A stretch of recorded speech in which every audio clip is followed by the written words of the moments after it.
আসসালামু আলাইকুম। আজকে আমি একটা জিনিস দেখাই।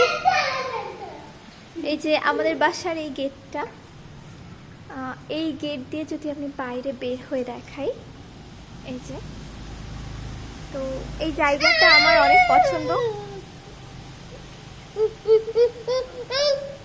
এখানে যে আমি বেশিরভাগ সময় বসে থাকি, আর এখান থেকে প্রতিটি দৃশ্য খুব সুন্দর দেখা যায়। এই যে আমার দোলনা, পাশে গাছ আছে। তো এই যে এই বাগানটা এক একটা সিজনে এক এক রকম রূপ ধারণ করে। যেরকম বর্ষাকালে প্রচুর ঘাস হয়, বড় বড় গাছ টাছ হয়। আজকালকের মধ্যে এটা মানে কিছুদিনের মধ্যে আবার ঘাসে ভরে যাবে, কেবলই ক্লিন করা, গতকালকে ক্লিন করা হয়েছিল। যে গাছটা কি জোরে জোরে দুলছে বাতাসে।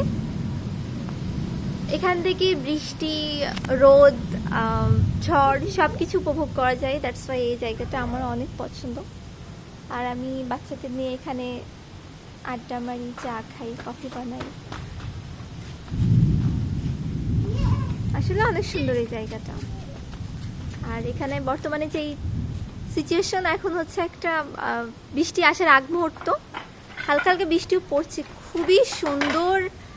খুবই সুন্দর বাতাস হচ্ছে, একটা ঠান্ডা ঠান্ডা বাতাস, যে তীব্র গরমে। তোমরা উঠে আসো, বৃষ্টি চলে আসবে তো।